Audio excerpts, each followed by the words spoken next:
தேர்வு எழுதிட்டு இருக்கப்ப நீ ஆன்சர் ஷீட்டையும் கொஸ்டின் ஷீட்டையும் பிடிங்கிட்டு போய் தேர்வு கேன்சல்னு சொன்னால் எவ்வளோ பெரிய மன உளைச்சலுங்க. எத்தனை தாய்மார்கள் அழுதாங்க பார்த்தீங்களா நீங்கள் வீடியோவில்?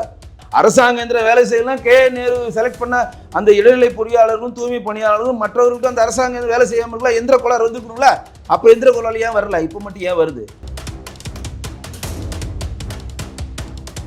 ஒவ்வொருத்தரும் அந்த எக்ஸாம் எழுதுறதுக்கு ஒவ்வொருத்தரும் எப்படி மினிமம் 2000-3000 செலவு பண்ணியிருப்பானா இல்லையா? இதையெல்லாம் யார் கொடுக்குறது? இந்த அரசாங்கம் திருப்பி கொடுக்குமா? இங்கே சென்னையில் வைஷ்ணவ காலேஜில் போய் எல்லாம் போய் சாட்டை ஒட்டியிருக்காங்க, எனக்கு ஹால் டிக்கெட் கொடுத்துட்டாங்கன்னு போனால், இல்லை வைஷ்ணவ காலேஜில் நீங்கள் நந்தனா காலேஜ் போங்க அப்படின்னா அவன் எப்படி ஓடி வர முடியுமாங்கிறது. நான் பறந்தா வருவான், ஹெலிகாப்டரில் வருவான், அங்கேருந்து அந்த குறிப்பிட்ட டைமுக்குள்ளே போனால் அலோ பண்ண மாட்டாங்களே. இன்றைக்கி 35 வயதை கடந்தவர்களுக்கு ஒரு எதிர்காலத்தை நீங்கள் பாழடிச்சு முடியாமல் அன்றைக்கி எக்ஸாம் அட்டன் பண்ண வந்தவங்க ஒட்டுமொத்தவருடைய கனவு இந்த அரசாங்கம் சிரிச்சிருக்கா இல்லையா? இவர்கள் வெற்று ஜம்பத்தை வைத்துக்கொண்டு பிரிண்ட் மீடியாவும் நம்ம சேட்டலைட் மீடியாவும் ஓடிடி பிளாட்ஃபார்மும் கையில் வைத்துக்கொண்டு தமிழ்நாட்டில் தேனும் பாலும் ஓடுற மாதிரி ஒரு டிசைனை உருவாக்குறாங்க. தவிர அடிப்படையாக இங்கே எந்த அரசாங்க அதிகாரியும் வேலை செய்யறதுக்கான அமைச்சர்கள் மிகப்பெரிய ஒரு அழுத்தத்தை கொடுக்கல. இப்போ இன்னொரு 20 நாள் 30 நாள் தேர்தல் தேதி அறிவிச்சுவாங்க. அப்போ ஆட்டோமேட்டிக்காக காப்பு இந்த அரசாங்கம் வந்துடும். எந்த எக்ஸாம்னு எழுத முடியாது. அடுத்த எலெக்ஷன் முடிஞ்சு யார் ஜெயிக்கிறாங்களோ அந்த அரசாங்கம் ஃபார்ம் பண்ணி அவங்க ஒரு டிஎன்பிசி தலைவர் போட்டு திருப்பி இது எக்ஸாம் எழுதுறதுக்கான சூழ்நிலை வரதுக்கு 6 மாதம் 7 மாதம் ஆகுமா இல்லையா? அப்போ 6 மாதம் 7 மாதத்துல 35 வயசு கடந்தவன் பாதி பேர் இருப்பானே. உங்கள் கனவை சொல்லுங்கள், நாங்கள் நிறைவேற்றி தரேன்னு சொல்கிறேன் மாண்பு முதலமைச்சர். நான் என் கனவை சொல்கிறேன். டிஎன்பிசி எழுதின அந்த லட்சக்கணக்கான பேருக்கு நீங்கள் 5 லட்சம் பேருக்கு இங்கே வேலை வாய்ப்பு இருக்குது. நீங்கள் தான் தேர்தல் மேனிஃபெஸ்டோவில் கொடுத்துருக்கீங்க. என் கனவு அந்த எழுதின 5 லட்சம் பேருக்கு அரசாங்க வேலையை கொடுங்க. இதான் என் கனவு. திமுக அரசு நிறைவேற்றுமா?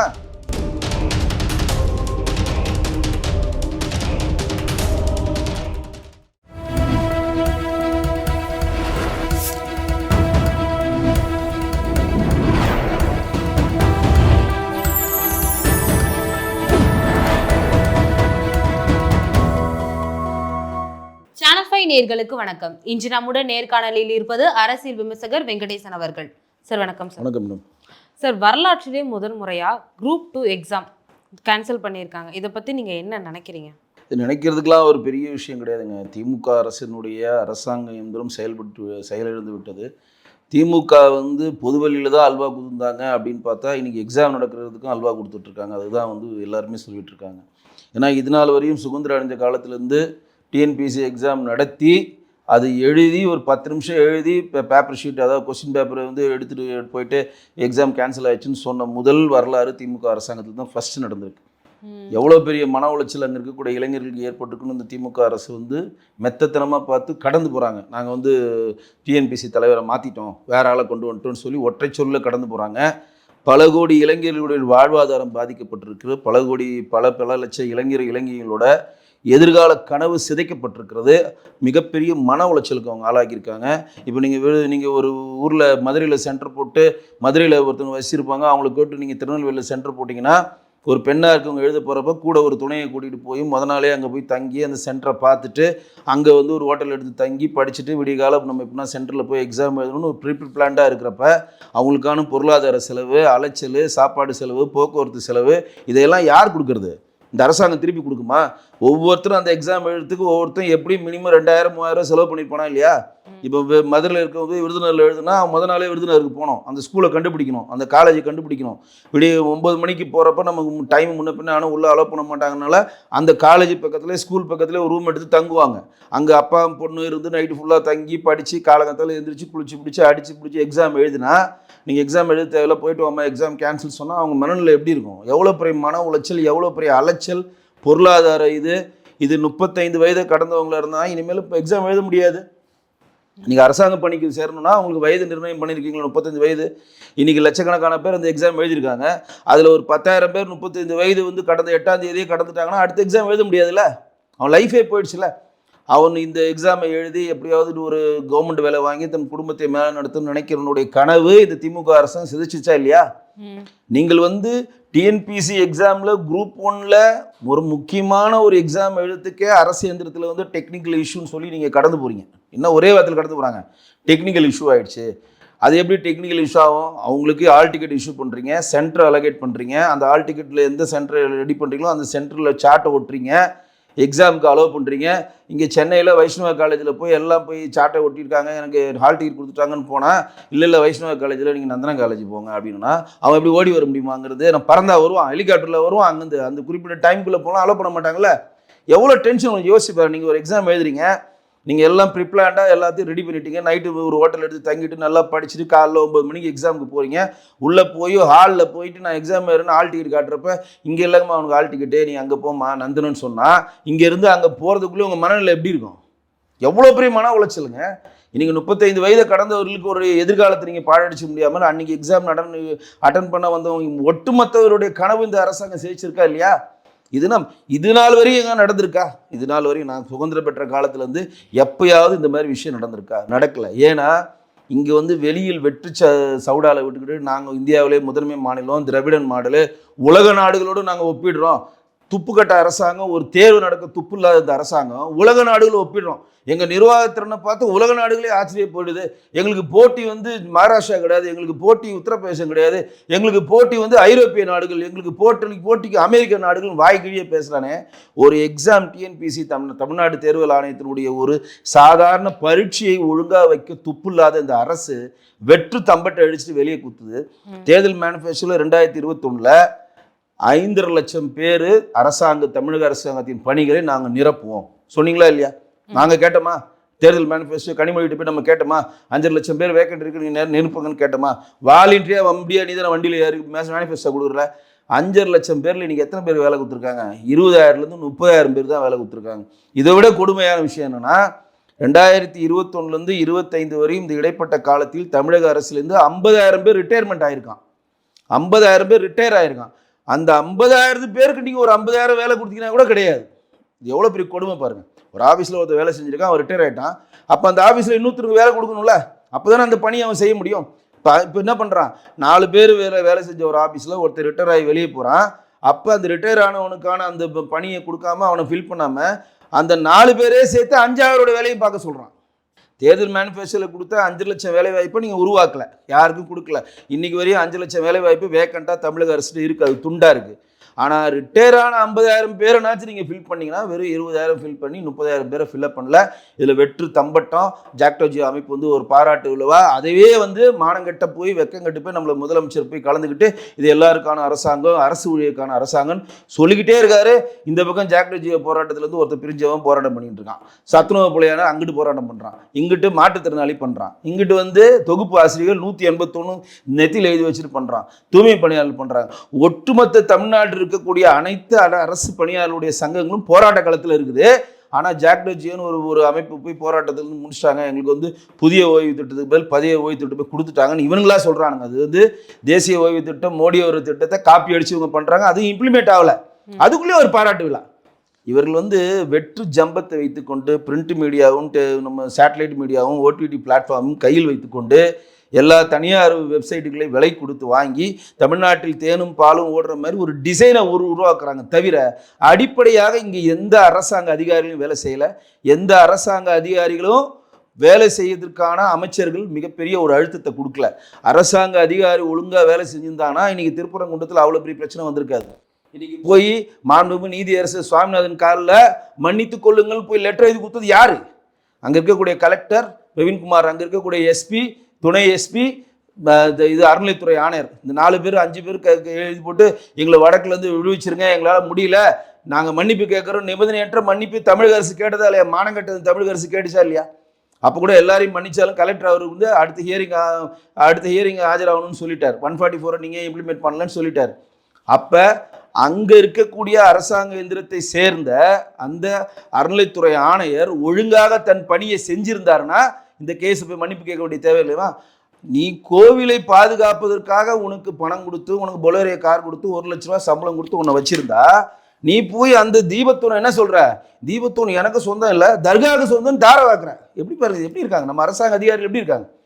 அந்த தீபத்தூணில் இருக்கக்கூடிய மற்ற இடங்களையும் திருப்பரங்குன்றம் இருக்கக்கூடிய எல்லா இடங்களையும் பாதுகாத்து அதை நிர்வாகிக்கிறதுக்காக தான் உங்களை தேர்ந்தெடுத்து காசு கொடுத்து உங்களை வேலைக்கு போட்டிருக்கோம். நீ என்ன கொடுக்குற? இது தர்காவுக்கு சொந்தமான தீபத்தூணை, இது எங்களுக்கு சொந்தம் இல்லைன்னு அறநிலைத்துறை கொடுக்குது. அப்போ இந்த அதிகாரிகள் எல்லாம் யார் பேச்சை கேட்குறாங்க? அன்றைக்கு திமுக அரசாங்கம் சொன்ன ஒரே பேச்சுக்காக தானே இன்றைக்கு போய் கலெக்டர் மன்னிப்பு கேட்க வேண்டிய சூழ்நிலைக்கு வந்துச்சு. திமுக சொன்ன ஒரே காரணத்துக்காக தானே இன்னைக்கு போய் எஸ்பிபி மன்னிப்பு கேட்குறாரு. திமுக அரசு கொடுத்த ஒரே அழுத்தினால தான் இங்கே அறநிலையத்துறை ஆணையர் போய் ஜட்ஜி காலில் வந்து மன்னிப்பு கேட்குறாரு. அப்போ அரசாங்கம் எந்திரம் இங்கிருந்து செயல்படவில்லை. அதுதான் ஜட்ஜி கேட்டார், நீங்கள் யாரோட அழுத்தத்தில் 144 போட்டீங்க அதை சொல்லுங்க. இன்னைக்கு வரைக்கும் கேட்குறாரு கலெக்டர்கிட்ட, யார் உங்களுக்கு அழுத்தம் கொடுத்தது, யார் மேலிடத்துலேருந்து உங்களுக்கு அழுத்தம் கொடுத்ததுன்னா மௌனம் கேட்குறாரு. நீங்கள் மேல்முறையீடு போவீங்களா? 90 நாள் டைம் இருக்குது சொல்கிறோம். அப்படின்னா இன்றைக்கு வரையும் இந்துக்களுக்கு எதிரான ஒரு கட்சி திமுகன்றது பட்ட பரிவதமா சொல்லாதா? இந்துக்களுக்கு எதிரான கட்சி திமுகன்றது எல்லாருக்கும் தெரியும். ஆனால் இந்துக்களுக்கு எதிரான அரசாங்க ஊழியர்களை இந்த அரசு மாத்தா இல்லையா? இன்னைக்கு ஆணையர் என்ன பண்ணாரு? இன்னைக்கு ஆணையர் போய் மன்னிப்பு கேட்கணும், அவர்களுக்கு தலையெழுத்தா? அறநிலையத்துறை ஆணையர் மன்னிப்பு கேட்கிறாருல. அப்ப இங்க இருக்கக்கூடிய கிட்டத்தட்ட 1.25 கோடி இளைஞருடைய கனவை திமுக அரசு பாழ்படுத்தி இருக்குது. காரணம் என்னன்னா, கையாலாகத்தனம், அரசு எந்திரம் வேலை செய்யவில்லை. அரசு அதிகாரிகளிடம் திமுக அரசு கைகட்டி இருக்கிறது. இன்றைக்கு மந்திரிகள் தமிழ்நாட்டை ஆளவே இல்லை, அரசு அதிகாரிகள் தான் தமிழ்நாட்டை ஆண்டு கொண்டிருக்கிறார்ன்றது நிதர்சனமாக தெரிகிறது. இன்றைக்கு மந்திரிகள் ஒருவரும் சாட்டை எடுத்து சுழட்டி இருந்தாங்கன்னா இந்த மாதிரி ஒரு குளறுபடி வந்து இந்த மாதிரி இந்த எலெக்ஷன் இந்த தேர்வு வந்து கேன்சல் ஆயிருக்குமா? இன்றைக்கு 10 நாள் 25 நாள் முன்னாடியே ஒன்று போஸ்ட்போன் ஆகுதுன்னா பத்திரிகையில் கொடுத்துருவாங்க, சார் போஸ்ட்போன் ஆகுது, யார் தேர்வு வராதிங்கன்னு. இடம் மாற்றி ஹால் டிக்கெட் கொடுத்து ஹால் செலக்ட் பண்ணி அவங்க வந்து தேர்வு எழுதிட்டு இருக்கப்ப நீ ஆன்சர் ஷீட்டையும் கொஸ்டின் ஷீட்டையும் பிடிங்கிட்டு போய் தேர்வு கேன்சல்னு சொன்னால் எவ்வளோ பெரிய மன உளைச்சலுங்க. எத்தனை தாய்மார்கள் அழுதாங்க பார்த்தீங்களா நீங்கள் வீடியோவில்? அவங்க 35 வயது அவங்களுக்கு கடந்தவங்களா இருக்கலாங்க. அவங்க 35 வயதை கடந்துட்டாங்கன்னா அவங்க இதோட எப்போ எழுதுவாங்க? இப்போ இன்னொரு 20 நாள் 30 நாள் தேர்தல் தேதி அறிவிச்சுருவாங்க. அப்போ ஆட்டோமேட்டிக்காக காப்பு அரசாங்கம் வந்துடும். எந்த எக்ஸாம்னு எழுத முடியாது. அடுத்த எலெக்ஷன் முடிஞ்சு யார் ஜெயிக்கிறாங்களோ அந்த அரசாங்கம் ஃபார்ம் பண்ணி அவங்க ஒரு டிஎன்பிசி தலைவர் போட்டு திருப்பி இது எக்ஸாம் எழுதுறதுக்கான சூழ்நிலை வரதுக்கு 6 மாதம் 7 மாதம் ஆகுமா இல்லையா? அப்போ 6 மாதம் 7 மாதத்துல 35 வயசு கடந்தவன் பாதி பேர் இருப்பானே. இன்னைக்கு என்ன நீங்கள் போனோன்னே எக்ஸாம் எழுதணுன்னே பாஸ் ஆகி வேலைக்கு போயிடுறீங்களா?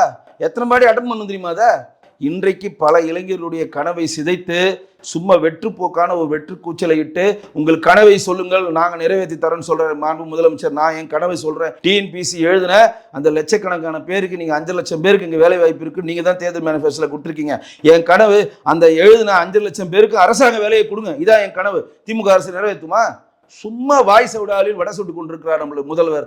அரசாங்கமும் செத்து விட்டது, அரசாங்க எந்திரமும் செத்து விட்டது.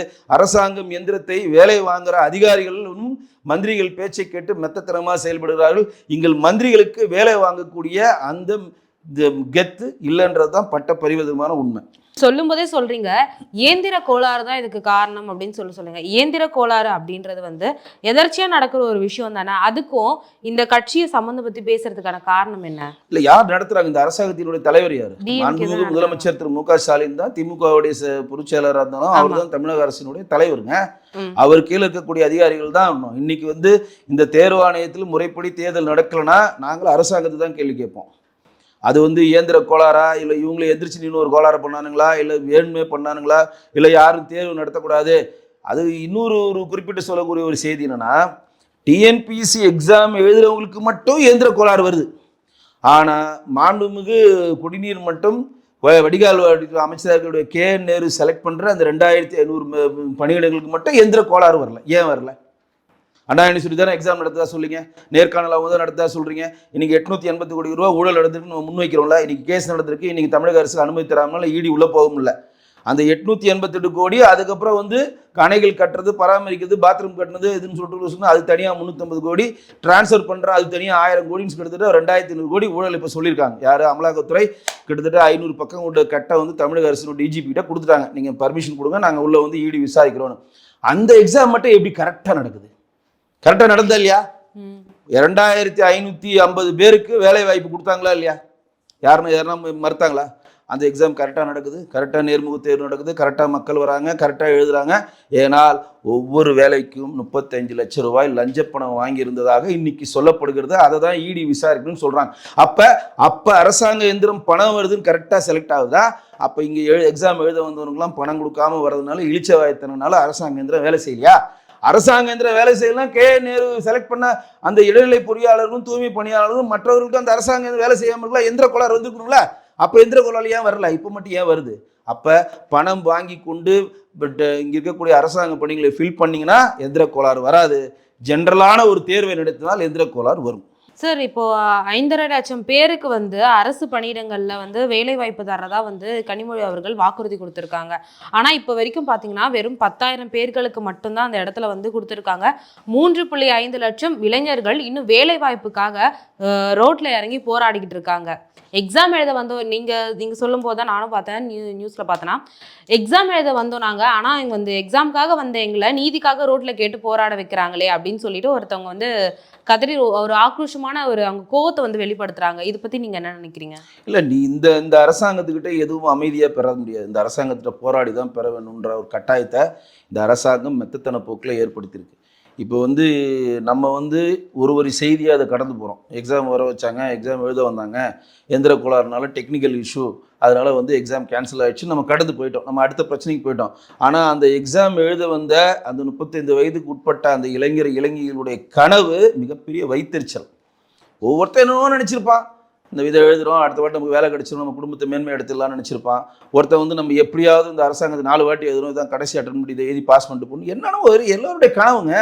ஒரு கனவை சிதைப்பது மட்டுமில்லாமல், அவர்களை அழுக்கடித்தது மட்டுமல்லாமல், அவர்கள் பொருளாதாரத்தை முடக்கினது மட்டுமல்லாமல், அவர்கள் வீதியில் இறங்கி போராட வைத்தது இந்த மானங்கட்ட அரசு. வீதியில் இறங்கி அவன் போராடுறாங்க.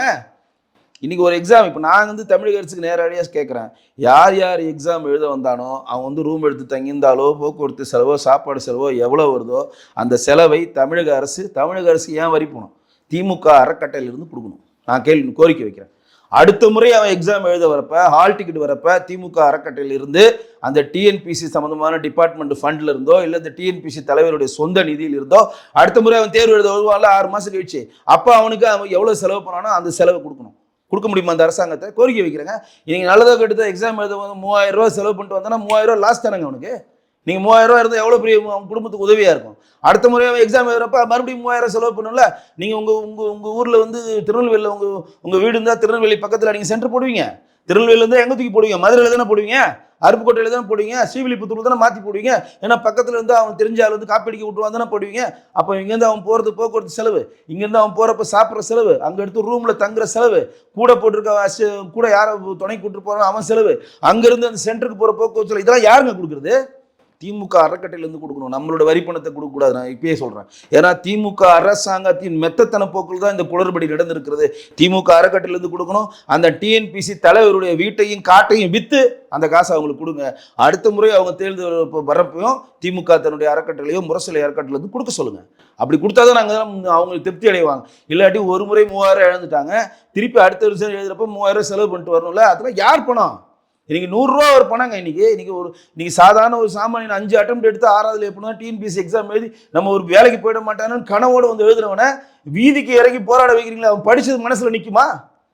ஒருத்தர் தேர்வு எழுதுறதுக்கு உங்களுக்கு மண்ணில் என்ன? நம்மலாம் கண்டிப்பாக தேர்வு எழுதியிருப்போம். சின்ன வயசுல ஸ்கூல் படிச்சிருப்போம், காலேஜ் படிச்சிருப்ப தேர்வு எழுதுறப்ப என்ன சொல்லுவாங்க வாத்தியார்கள்? டென்ஷன் எடுத்துக்காத, அமைதியாரு, நல்லா சாமியை நல்லா லாங் ப்ரீத் பண்ணு, சாமியை வேண்டிக்கோ, எல்லாத்தையும் மனசை அமைதி பண்ணு, படித்ததெல்லாம் மைண்டில் ஏற்றிக்கோ, ரொம்ப எந்த ஃபேமிலி பிரச்சனை, குடும்ப அந்த பிரச்சனை இந்த பிரச்சனை எதையும் மண்டையில் ஏற்றிக்காத, ஃபோக்கஸ் ஃபுல்லி தேர்வு மட்டும்தான் இருக்கணும். நேராக போய் நீ உட்காந்துன்னா கொஸ்டின் பேப்பரை முழுசாக படி, உனக்கு மனசில் என்ன நினச்சியோ அந்த ஆழ்நிலை தியானத்துலேருந்து கொண்டு வந்தீங்கன்னா எல்லாமே அந்த ஆன்சர் உனக்கு வரும், பொறுமையாக எழுது. இப்படி தானே சொல்லி கொடுத்துருக்காங்க. தேர்தல் எழுதுறதுலே நீங்கள் இவ்வளோ பெரிய சண்டை பிடிஇருந்தால் உள்ளே போய் எப்படிங்க தேர்வு எழுதுவான்? இந்த சென்டரா என்னன்னு தெரியாமே அவன் சண்டை அடிக்கிறான். இந்த சென்டர் தானா அவனுக்கு கிரேடு இது ஏறுது, உள்ள டென்ஷன் ஏறுது. இங்கே இல்லைங்க, அங்கே போனாவே பதப்பதைக்குது. இவ்வளோ பதப்பதைப்பில் இங்கேருந்து அங்கே போனால் அவனால் எப்படி கான்சன்ட்ரேஷன் எழுத முடியும்? தேர்வு எழுதுவதற்கான ஒரு அமைதியான ஒரு சூழ்நிலை ஏற்படுத்த வேண்டிய அரசாங்கத்தினுடைய பணிங்க. அரசாங்கத்தோட வேலை அது.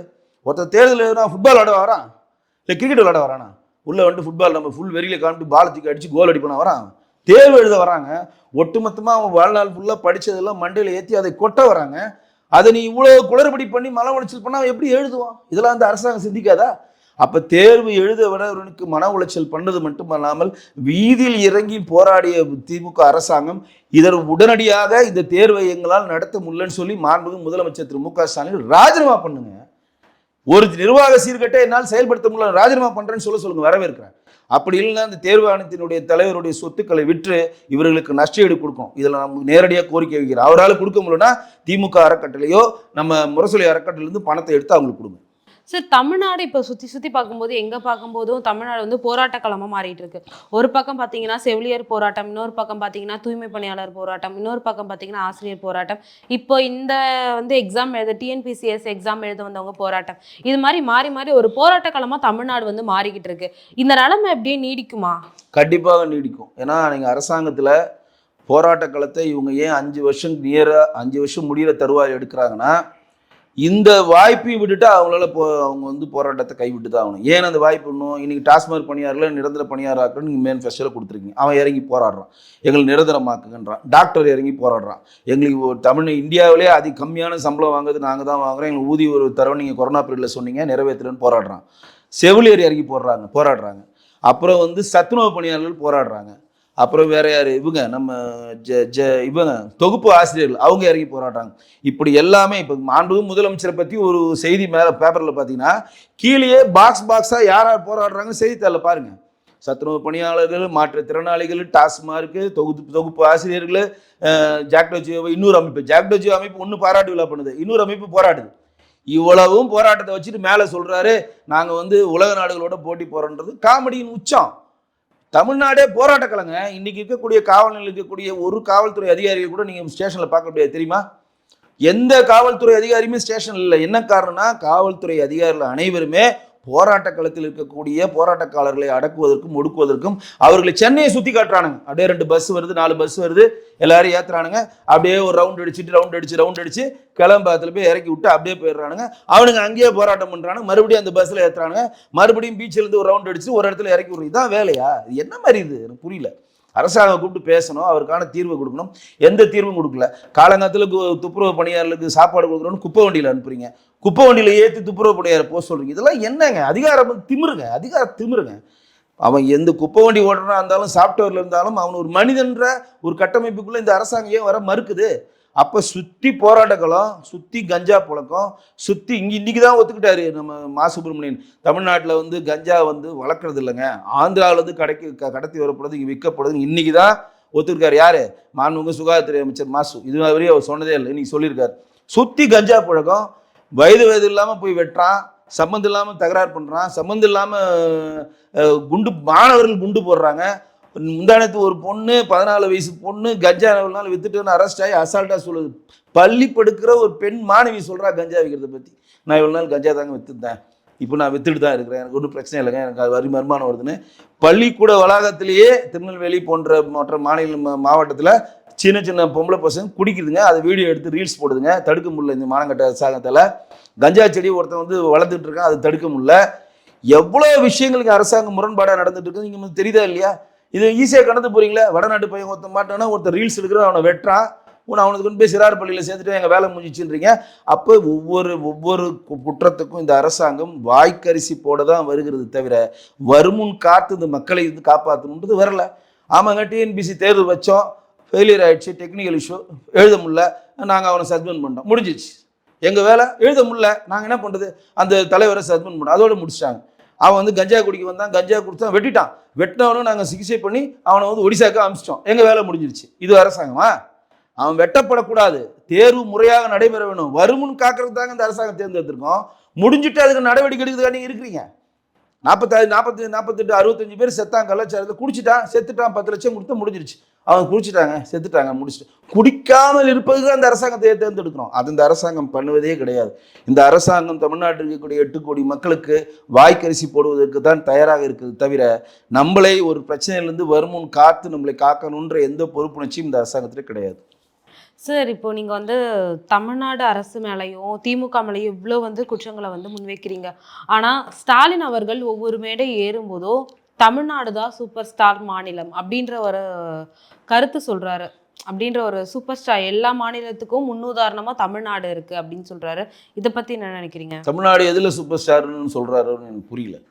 எல்லா விஷயத்துலயுமே எதுல சூப்பர் ஸ்டார்? நீங்க அதிகமான கடன் வாங்கின மாநிலத்தில் தமிழ் தான் சூப்பர் ஸ்டார், அதிகமாக வட்டி கட்டுறதுல தமிழ்நாடு தான் சூப்பர் ஸ்டார், அதிகமான நாய்க்கடியில் தமிழ்நாடு தான் சூப்பர் ஸ்டார், அதிகமாக கிட்னி கல்லீரல் திருட்டில் தமிழ்நாடு தான் சூப்பர் ஸ்டார், டிஜிட்டல் முறையில் பரிவர்த்தனையில் அதிகமாக பிரச்சனைகள் வந்து அதை வந்து கொள்ளையடிக்கிறதுல தமிழ்நாடு தான் சூப்பர் ஸ்டார். இப்படி நான் வரிசை கட்டிக்கிட்டே போவேன். நீட்டு தேர்வை வந்து ஒற்றை வார்த்தை ரத்து பண்ணுவோன்னு சொல்லி பொய்யான வாக்குறுதி கொடுத்தது தான் தமிழ்நாடு சூப்பர் ஸ்டார். இப்படி இதுதான் சூப்பர் ஸ்டார் தவிர உலக நாடுகளில் வந்து அப்ளை பண்ணி உலக நாடுகள்கிட்ட சொல்கிற அளவுக்கு சூப்பர் ஸ்டாராக இவங்க என்ன விஷயம் பண்ணியிருக்காங்க சொல்லுங்கள். நான் ஒரு சிம்பிள் விஷயம் கேட்குறேன், எடப்பாடி அவர்கள் கேட்குறதே கேட்குறேன். எடப்பாடி அவர்கள் ஆட்சி இப்போ தமிழ்நாட்டுக்கு 11 மருத்துவக் கல்லூரிகள் கொண்டு வந்தார். மாற்று இல்லை. நீங்கள் திமுக 21லேருந்து 25 வரை ஆட்சி செஞ்சீங்க. எத்தனை மருத்துவக் கல்லூரி தமிழ்நாட்டில் உருவாக்குனீங்க? எடப்பாடி ஆட்சி செஞ்சப்போ எத்தனை மாவட்டங்களை உருவாக்குனார்னு உங்களுக்கே தெரியும். இந்த திமுக ஆட்சிக்கு வந்து எத்தனை மாவட்டங்களை நீங்கள் உருவாக்குனீங்க? எடப்பாடி அவர்களெல்லாம் ஆத்தூரில் பெரிய கால்நடை பூங்காவை கட்டினார், இன்னைக்கு வரையும் திறக்க முடியல. இவங்க பெரிய லெவலில் நீங்கள் என்ன மாதிரி விஷயத்தை முன்னெடுத்திருக்கீங்க? எத்தனை ஒன்று இருக்கா? ஒரு சாதனையாக திமுக சொல்வதற்கு ஒன்று இருக்கா? அதிகபட்சம் நாங்கள் படம் தயாரிச்சிருக்கோம், படம் எடுத்திருக்கோம், இதான அவங்க சாதனை. எதுனா அவங்க தமிழ்நாடு அரசு 2021லேருந்து 2025 வரையும் இதுவரையும் ஒரு யூனிட் மின்சாரத்தை தயாரித்ததில்லை. ஒரு யூனிட் மின்சாரத்தை இன்னைக்கு வரையும் நம்ம தயாரிக்கல. இன்னைக்கு வரையும் அதிகமான பணம் கொடுத்து தனியாரிடம் வாங்கி தான் இங்கே மின்சார தேவையை நம்ம பூர்த்தி பண்ணி 1.5 லட்சம் கோடி கடனில் டான்ஜிகோ இருக்குதா இல்லையா?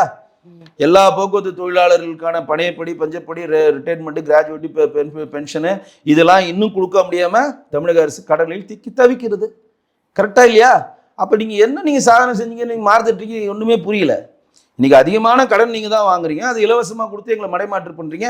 ஆக்கப்பூர்வமான விஷயத்தை என்ன பண்ணியிருக்கீங்க காட்டுங்க. இதெல்லாம் நாங்கள் கட்டியிருக்கோம், இவ்வளோ கல்லூரிகளை கொண்டு வந்திருக்கோம், இவ்வளோ வேளாண்மை சம்மந்தமான புரட்சிகள் பண்ணியிருக்கோம், இவ்வளோ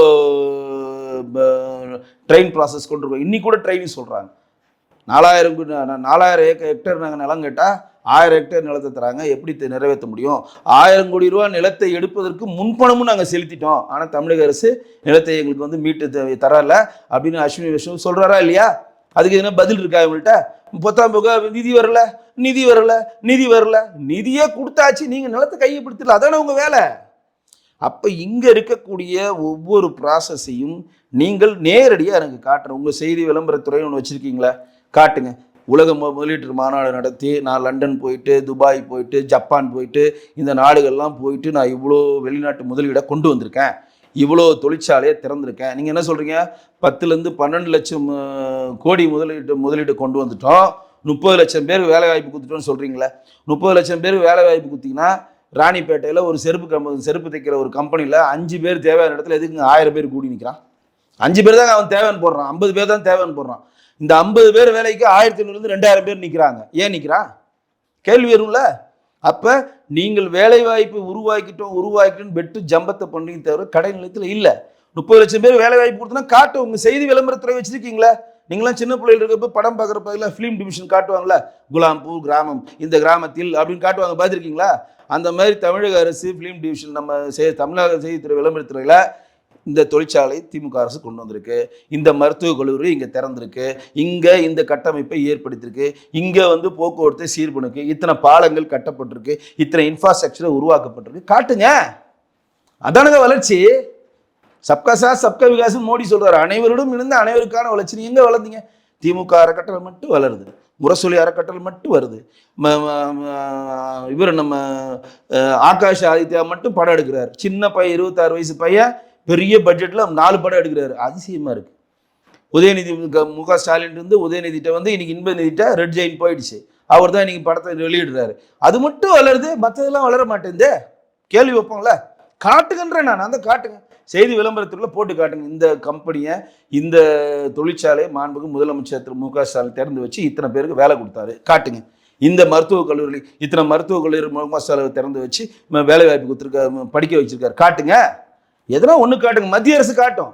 இன்னைக்கு எய்ம்ஸை காட்டுவோம், குலசேகரப்பட்டினம் காட்டுவோம், டிஃபென்ஸ் கேரிடாரை காட்டுவோம், இன்னைக்கு மதுரையில் வந்தே பாரத் ட்ரெயின் காட்டுவோம், இன்ஃப்ராஸ்ட்ரக்சர் உடான் திட்டத்தில் இன்னைக்கு வேலூர்லேருந்து எல்லா இடத்துலையும் வந்து ஃப்ளைட்டு கொண்டதுக்கான ப்ராசஸ் பண்ணி எல்லாமே காட்டுவோம் மத்திய அரசு. நீங்கள் எதனா ஒன்று காட்டுங்க. ஒன்றுமே கிடையாது. வெற்றி விளம்பர ஜம்பம். சரி சார், அரசியல் வட்டாரங்களை பற்றி தெளிவான தகவல்களை எங்கள் கூட பகிர்ந்துக்கிட்டதுக்கு ரொம்ப நன்றி சார். நன்றி.